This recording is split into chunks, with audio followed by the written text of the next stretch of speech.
Eugênio Colonese foi um dos grandes desenhistas que a história em quadrinhos mundial já conheceu. Italiano de natureza e brasileiro de coração. Ele veio para o Brasil com os pais aos 2 anos de idade. E na adolescência, ele viveu entre Uruguai e Buenos Aires. E só quando adulto voltou novamente para o Brasil, para Santo André, em São Paulo. A efervescência que o mundo passava na época do nascimento daria o tom da carreira de Colonese, que sempre teve movimento, intensidade, emoções e foi bem cosmopolita. Afinal, o ano era 1929. O mundo sofria com a quebra da Bolsa de Valores americana, que afetou muitos países no efeito dominó. O Brasil foi um deles e teve de queimar o café para valorizar o preço do grão. Foi um tempo de fome e desespero. Tempo da revolta Café com Leite, tempo que antecedia a Revolução Integralista e da intentona comunista. Nesse cenário, quando muitos talvez nem pensassem em constituir família, nasceu Eugênio Colonese. Talvez foi justamente o cenário que levou os pais de Colonese a se mudarem alguns anos depois para o Uruguai, até se estabelecerem em Buenos Aires. Um ano depois de completar a maioridade, Eugênio Colonese iniciava a vida artística, vencendo um concurso de HQ no Clube Social de La Boca. O rapaz, com então 19 anos, estava radiante e nem imaginava a infinidade de bons trabalhos que a Vitória lhe trazia. Logo a seguir, ele foi convidado para quadrinizar os clássicos A Ilha de Tesouro e La Estrela de Araucânia. Daí para frente, foi só trabalho. Colonese foi se tornando mais conhecido e conheceu também profissionais de sucesso e experiência com quem teve o privilégio de trabalhar, como o uruguaio Alberto Brescia, o chileno Del Castillo e o italiano Ugo Prati. Mas de todos os contatos que a vida lhe deu, o maior de todos foi com Hector Osterweld, que lhe emprestou textos famosos para o Colonese quadrinizar, como Raio, Fronteira e Hora Cero. Osterheld foi um dos mais importantes roteiristas e editores da Argentina, e que até hoje é lembrado como um dos grandes. Fez diversas publicações de ficções científicas, como o clássico El Eternauta. Já na década de 60, se engajou na política e passou a fazer publicações que não agradou o sistema político vigente na Argentina. Ignorando as pressões, fez a biografia de Che Guevara. Os trabalhos de cunho político incomodaram a ditadura argentina e na década de 70 silenciaram para sempre o artista. Osterweld foi um dos primeiros a serem perseguidos. Ele e as 4 filhas, 2 grávidas e os genros morreram. Somente a esposa e o neto foram salvos das balas da tirania. Hector desapareceu na ditadura argentina na década de 70. Assassinado pelos militares em 1978. Brilhante escritor de histórias em quadrinhos, escreveu inúmeras histórias curtas de ficção científica e romance, e publicado em revistas como Mr. X, Hora Cero, Fronteira, sendo o Eternauta um dos trabalhos mais conhecidos. Os anos passaram. A data agora era 1957. O Brasil vivia o anúncio da decisão de JK de mudar a capital federal do Rio para Brasília. Pelé, aos 16 anos, estreava na seleção brasileira de futebol jogando contra a Argentina, no Maracanã. E Eugênio Colonese retornava ao Brasil. Agora, aos 28 anos de idade, ele ia para Santo André, em São Paulo, visitar a mãe. Talvez a vontade de ficar no Brasil, perto da família, fez com que ele mostrasse trabalhos ao editor e desenhista Jaime Cortez, que ficou impressionado com o talento do rapaz. Logo, Colonese seria apresentado ao gênio Adolfo Eisen, dono da Ebal. Foi apresentado e contratado para desenhar clássicos da literatura, que foi um dos carros-chefes da editora. É dele, por exemplo, a adaptação de Navio Negreiro, de Castro Alves, publicada na edição Álbum Gigante, da Ebal de junho de 57.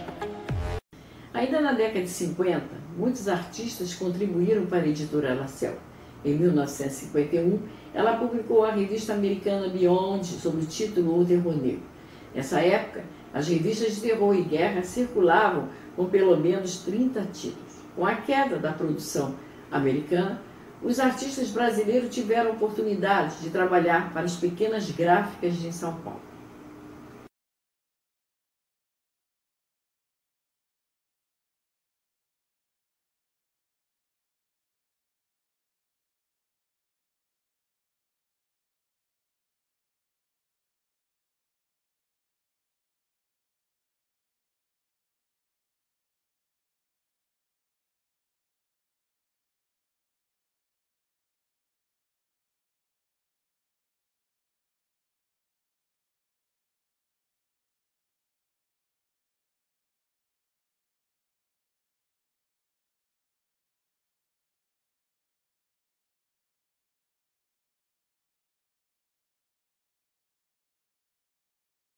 As publicações didáticas abriram muitas portas para o italiano do pincel. Dono de uma criatividade surpreendente, deu vida a super-heróis no estilo X-Men, como Super Argo, Pele de Cobra, Gato, Milar, Mirza e Faroeste do grande Beto Carreiro. E junto com o amigo Rodolfo Zala, fundou o Estúdio Dart. Aliás, foi Zala que roteirizou o X-Men, personagem mascarado que tinha a capa e a letra X no peitoral. Os trabalhos apareciam. Boas parcerias eram propostas e em 1964, início da ditadura brasileira, Eugênio Colonesi se muda de vez para São Paulo. Daí para frente, não parou mais. Desenhou quadrinhos românticos pela Editor Max, editora internacional de origem mexicana, que funcionava no Rio de Janeiro. As publicações das revistas eram de fotonovelas, cineaventuras, e todas eram impressadas na Rio Gráfica Editora, uma vez que não possuía gráfica no Rio. Com muitas dificuldades em permanecer no mercado, a Editor Max teve vida curta. Nessa época, Colonesi já era profissional, respeitado e seguiu em frente, dessa vez trabalhando com o parceiro argentino, Osvaldo Talo, que também havia decidido morar no Brasil.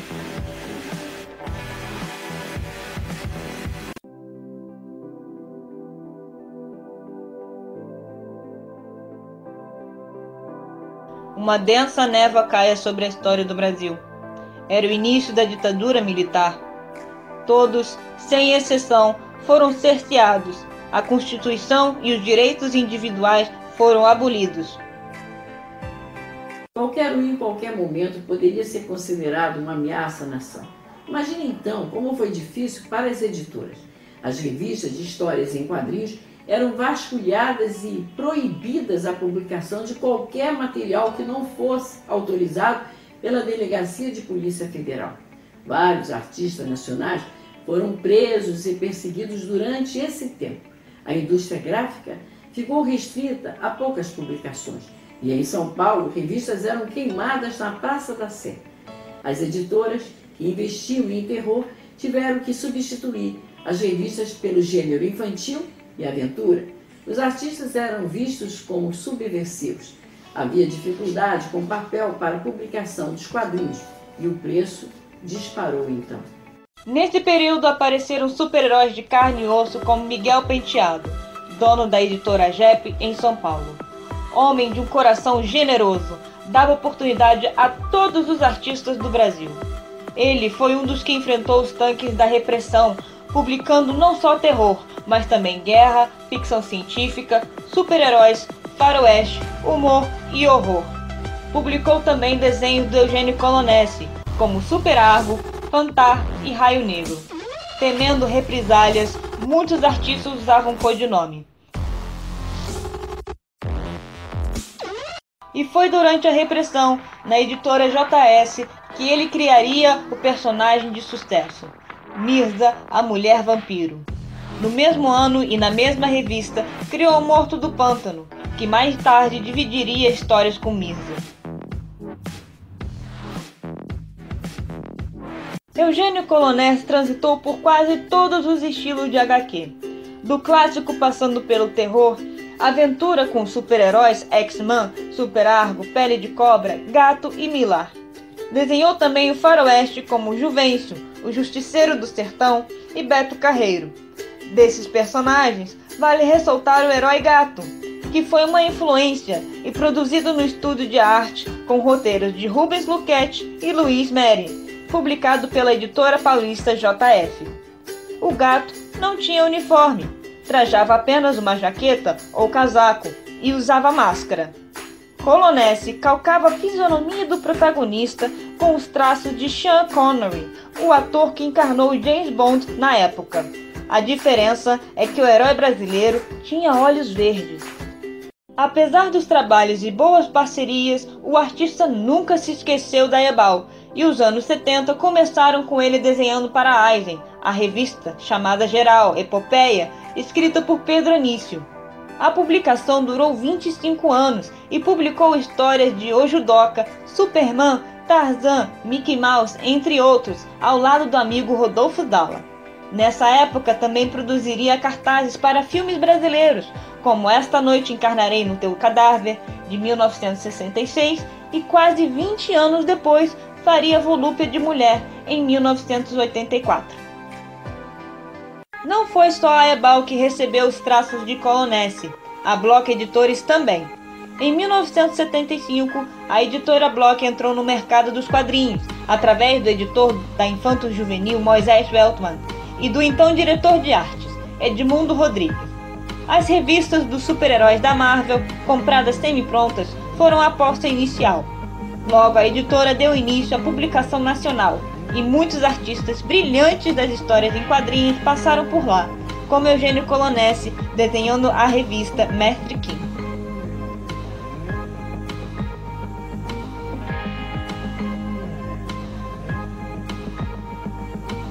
No final dos anos 70, Eugênio Colonese deixou de produzir histórias em quadrinhos. Se tornou diretor de arte de editoras como Saraiva e Ática em São Paulo, onde trabalhou fazendo vinheta e ilustrações até o final da década de 1990.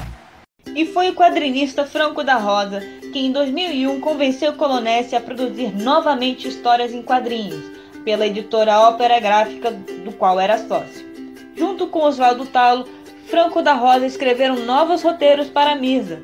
E nessa mesma editora, o artista lançou o livro A Arte Exuberante de Desenhar Mulheres.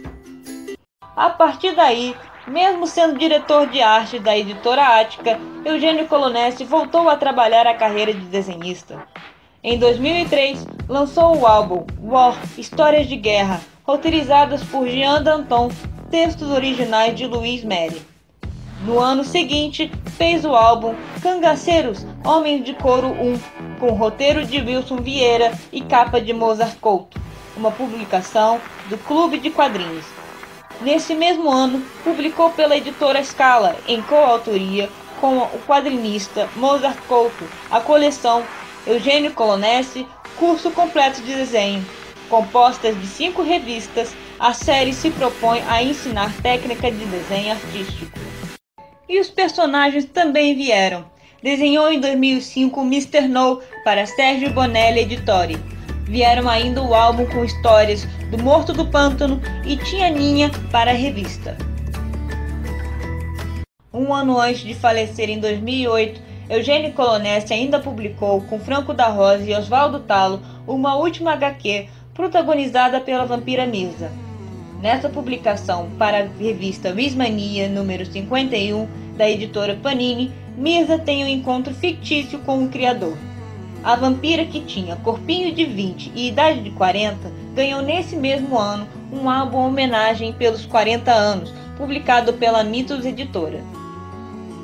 Eugênio Colonese sempre foi um monstro do pincel e soube como aos poucos transformar em arte admirável os traços desenhados em um papel. Ele faleceu em 8 de agosto de 2008, em São Paulo, vítima de falência múltipla dos órgãos consequente de uma AVC. Eugênio Colonese. Esse nome entrou para a eternidade. Ficará para sempre escrito na galeria de HQs nacionais.